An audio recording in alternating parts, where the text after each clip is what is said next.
Welcome to The Art of Physics. Today's show is another in the series of interviews with famous scientists from the past.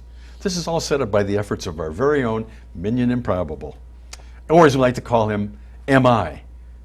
That's also missing in action, I think. Oh, no, it's just M.I. Yeah. There you can see his glorious face.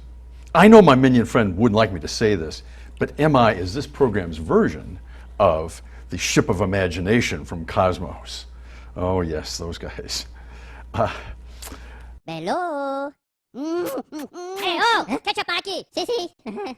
Right. I know you think you're better and cheaper too, but the jury is still out on that one. Let's see how this program goes today. We're going to again tap the Scientist Protection Program and interview two famous scientists from the past, Tycho Brahe and Galileo Galilei. Their appearances must be protected and their voices digitally altered for their safety, and ours, I suppose, too. But Minion Improbable assures me they're eager to tell their stories. First, let's meet Tycho Brahe. Good day to you, sir. Indeed. I don't quite know what this is about, but I'll do my best. First of all, is your name more difficult to pronounce than it looks? Yes, I suppose. I'm Danish and my name includes two full glottal stops, which English speakers find difficult to say. So why don't you just call me Tycho? Tycho! Thanks, I'll do that. When did you live in Denmark?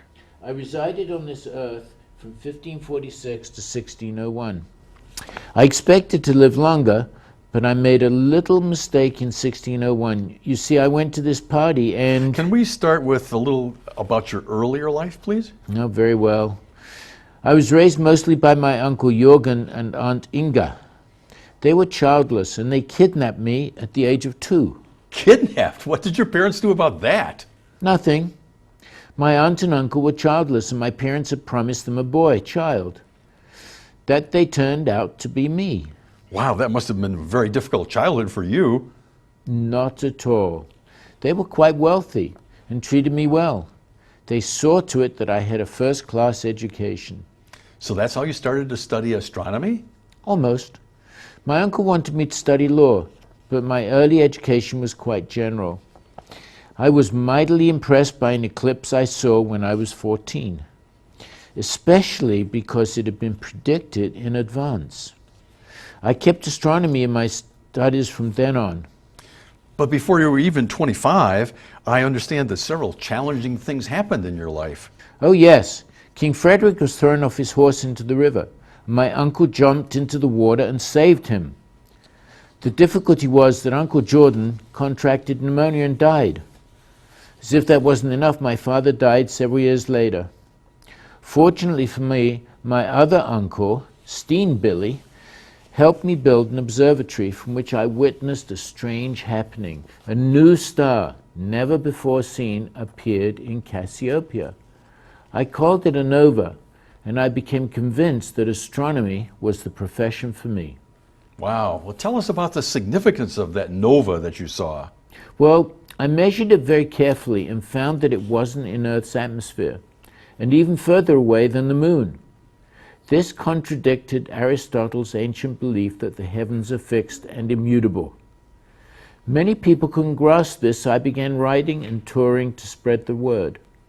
Before long, King Frederick realized the importance of my work and offered me the island of Hven and the resources to build a first-rate observatory. I called it Uraniborg, and it was completed before I was 30. Wow, building an observatory must have taken a huge amount of resources from Denmark. Well, King Frederick generously devoted 5% of Denmark's budget to fund the effort. 5% of the budget? Oh my gosh, that's terrific. What kind of instruments did you use? The major instrument is called a sextant. Can you show what one looks? Perhaps so. Oh yeah, there's one. I happen to have extremely good vision, and we built the world's largest and most precise sextant at Uraniborg.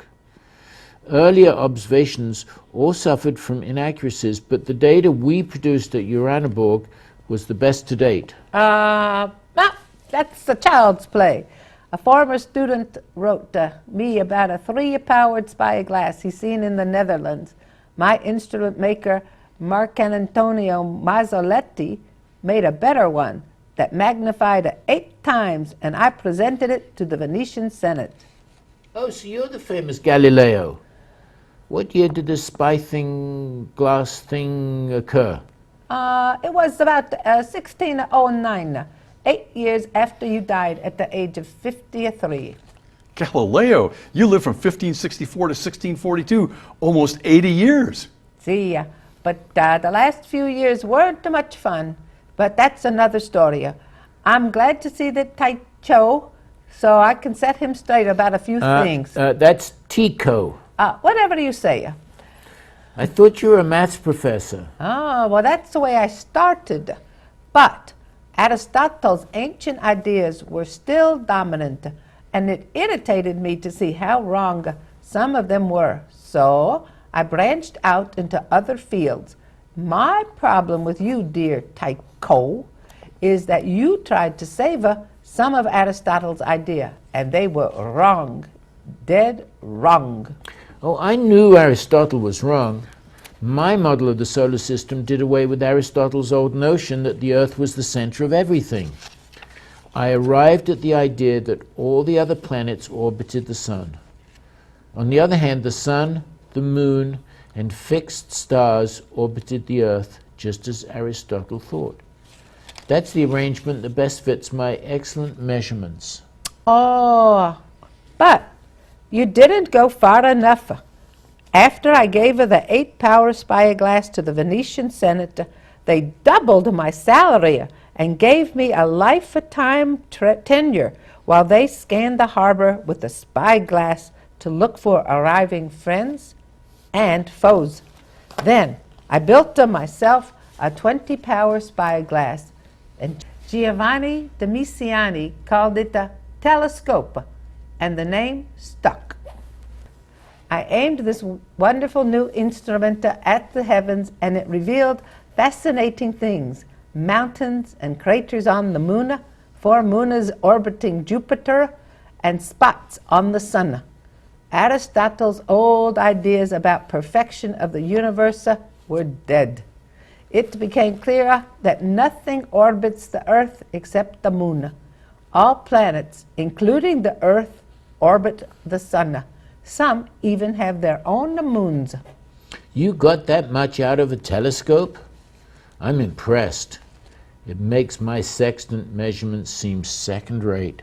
Oh, don't be so hard on yourself. Your assistant, Johannes Kepler, worked with your data and found that the mathematical formula that best fit the planet's orbits was the ellipse, rather than those piles and piles of circles they called epicycles. I had a hard time with these ellipses at first because they seemed like imperfect circles, but all eventually made sense, especially with your excellent measurements of that unusual orbit of Mars. Speaking of Kepler, he was all over me, wanting to buy a telescope. I put him off by telling him I was too busy. He annoyed me, and besides, that wouldn't have done you any good because you were gone by then anyway. It doesn't surprise me. Kepler was just the last in a long line of difficult assistants that I had to watch all the time. They were almost as bad as my neighbors on Venn. I had to keep them constantly to pay the rent they owed me. Why are people so difficult anyway? I had a running feud with 2 different Jesuit priest astronomers about sunspots and comets. Even worse, many of my natural science colleagues at the university clung to the old Aristotelian notion that heavy bodies fall faster than light ones, in spite of my convincing arguments that they both accelerate at the same rate. I finally dragged some of them to the Leaning Tower of Pisa and dropped balls that landed at their feet. Even though some balls were heavier and some lighter, their landings were simultaneous. Same time, but many of those fools just walked away, shaking their heads. Maybe you should have dropped the balls directly on their heads to start with. You know, if only I'd lived a little longer, perhaps I could have used a telescope and made even better measurements. Maybe Minion Improbable could make some adjustments to time and... Sorry to say, Tycho, Minion Improbable has already massaged time quite a lot to get you here. So it won't be able to extend your lifetime, I'm sorry to say. And be careful what you wish for. I lived 25 years longer than you, and it got very difficult toward the end. How did you die anyway? I tried to tell Art the story earlier, but he blew me off. I had this pet elk who liked to drink beer. There was a giant party, and some fool noted my elk's absence and challenged me to drink my elk's share of the beer. I did pretty well for a while, but then I think my bladder burst. Oh, Mamma Mia, that's rich. To me, it would have seemed preferable to drink too much beer than to spend the last 9 years under house arrest like I did. House arrest? That's terrible. What did you do to merit that? Well, I got tangled up in the church of politics. A former pupil of mine, Maffeo Barberini, became Pope Urban VIII. The Pope asked me to include his and the church's ideas in my writings, and I figured that would keep me out of the hands of the Inquisition. But I made a little mistake. I wrote in the form of dialogues between intellectuals, sort of like what we're doing here. And the character that spoke the church's position called it Simplicio. Simplicio? That sounds a lot like simpleton. Well, I guess Maffeo Barberini's sense of humor changed when he became Pope. Anyway, it all came down to whether I taught the earth moved or not. And the church's strong position was that the earth didn't move. And they demanded that I should agree. And after a lot of argumentation, I finally said I wouldn't teach or write about anything other than the stationary earth. And I figured that would get me off the hook. Well, somebody heard me mutter under my breath, "Still, it moves." Evidently, that didn't sit so well, so it was house arrest for me. That sounds pretty awful. Well, better than Giordano Bruno, who got burnt at the stake. Actually, house arrest wasn't so bad at first.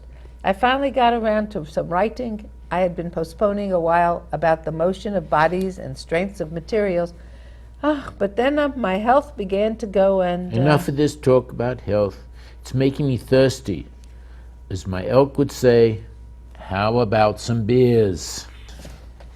Are you coming, Art? You're the only one with real money. Oh, boy. Not a bad idea, actually. Let's go. I hope our viewers enjoyed the discussion about Earth's place in the solar system. My guests and I will adjourn to a comfy place where we'll be able to solve many more of the world's problems. Until next time, I'm Art Wiggins.